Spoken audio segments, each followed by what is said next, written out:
Assalamualaikum warahmatullahi wabarakatuh. Selamat pagi anak-anak. Bertemu lagi dengan saya, Mega Putri Nurcandani dari Universitas Jember, Fakultas Keguruan dan Ilmu Pendidikan, Program Studi Pendidikan Ekonomi. Pada kesempatan pagi ini, saya akan membawakan materi tentang permintaan dan penawaran uang. Sebelum kita membahas materi tentang permintaan dan penawaran uang, alangkah baiknya kita mengetahui definisi uang.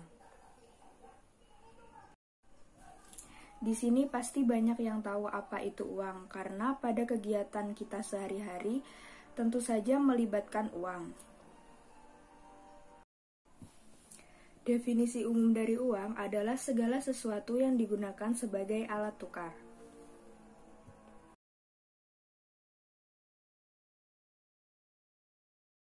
Uang didefinisikan secara berbeda menurut ilmu ekonomi klasik atau tradisional dan modern. Pada ilmu ekonomi tradisional, uang diartikan sebagai segala macam benda yang dapat dimanfaatkan menjadi alat tukar, dengan syarat benda tersebut diterima oleh masyarakat umum di suatu wilayah. Sementara, uang dalam pandangan ilmu ekonomi modern memiliki makna yang lebih luas. Uang merupakan segala sesuatu berwujud benda yang diterima secara umum sebagai alat pembayaran transaksi jual-beli atas barang atau jasa serta kekayaan atau aset berharga lainnya, dan sekaligus sebagai alat pembayaran utang.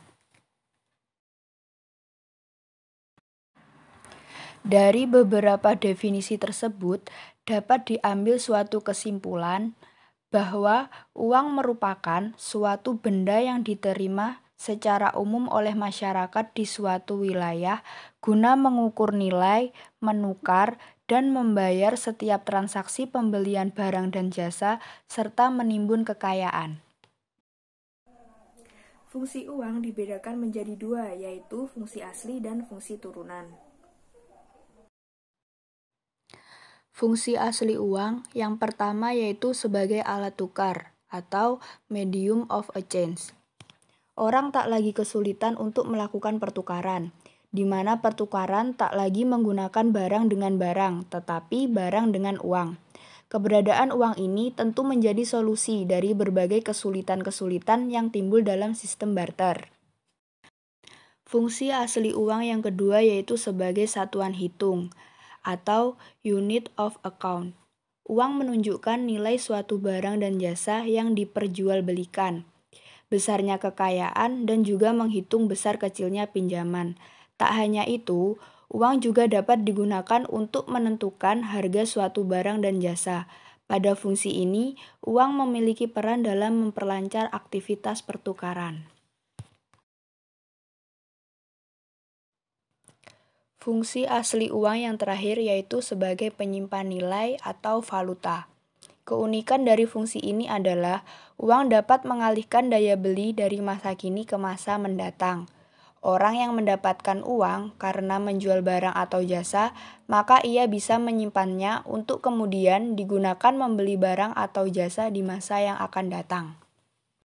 Selanjutnya yaitu fungsi turunan uang. Fungsi yang pertama yaitu sebagai alat pembayaran yang sah.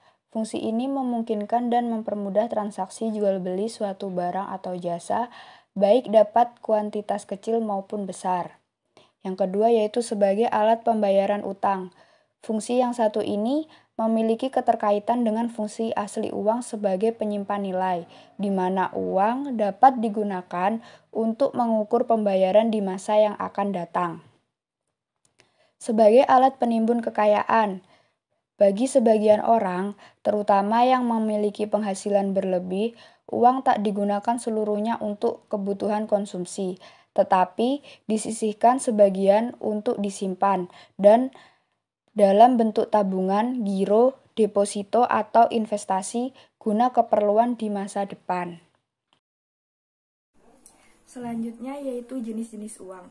Berdasarkan peredarannya, jenis-jenis uang ini dibagi menjadi dua, yaitu pertama uang kartal dan yang kedua uang gira.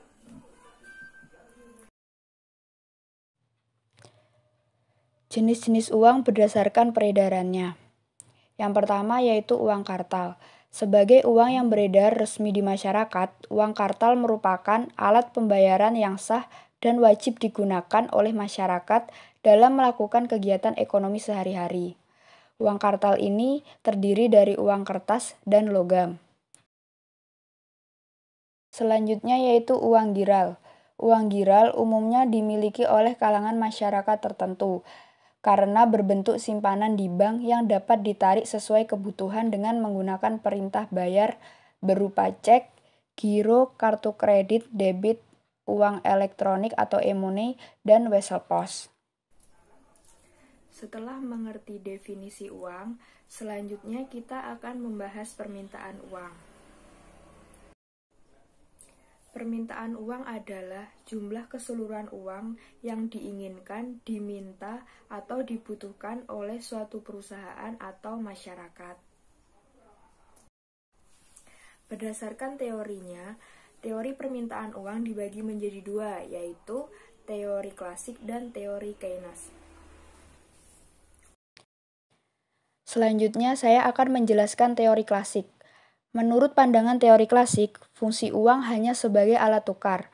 Oleh karena itu, jumlah uang yang diminta berbanding lurus dengan tingkat output atau pendapatan. Jika tingkat output meningkat, uang yang diminta akan meningkat. Begitupun sebaliknya. Salah satu rumus teori klasik ini yaitu teori kuantitas uang. Berikut adalah rumus teori kuantitas uang. Rumusnya adalah M dikali V sama dengan P dikali T. Keterangannya adalah M atau money, jumlah uang beredar. V atau velocity circulation of money, kecepatan peredaran uang. P adalah price, tingkat harga-harga umum. Dan T, volume of trade atau volume perdagangan. Kita dapat mengambil contoh soal sebagai berikut.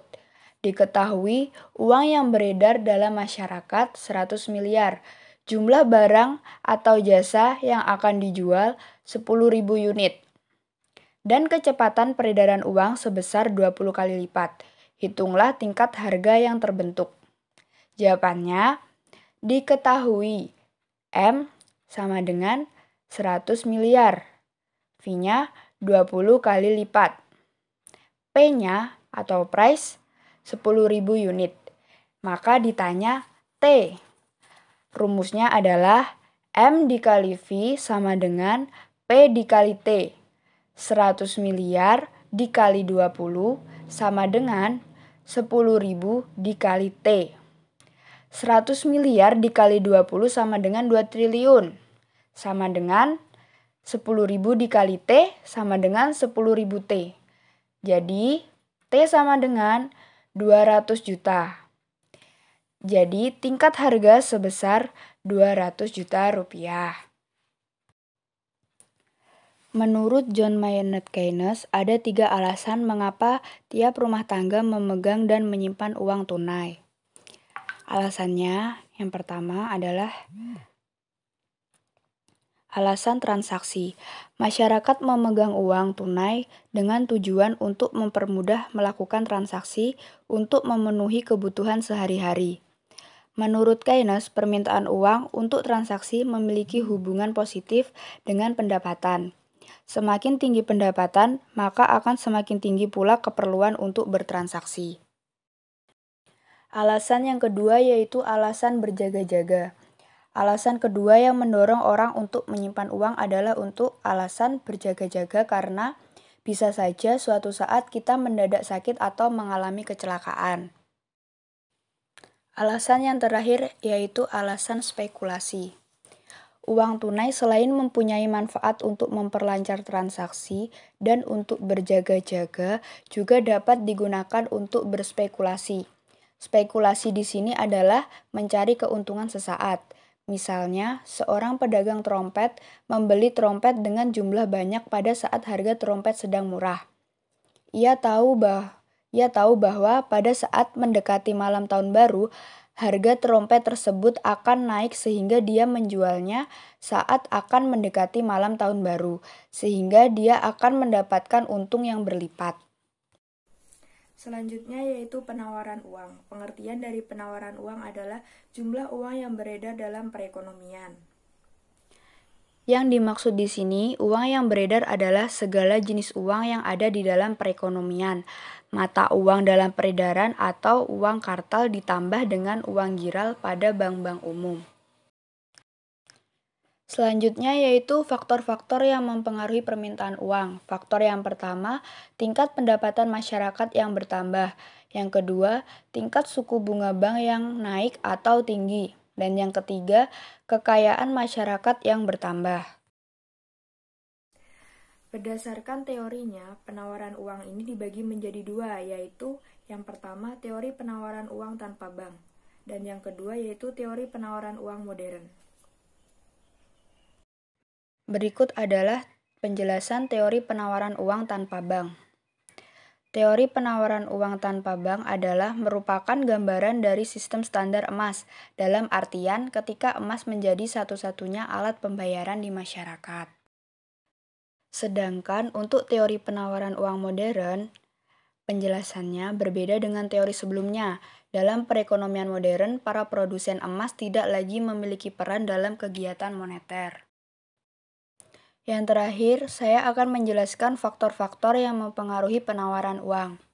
Jadi ada beberapa faktor yang mempengaruhi penawaran uang. Yang pertama, tingkat suku bunga bank. Yang kedua, tingkat pendapatan masyarakat.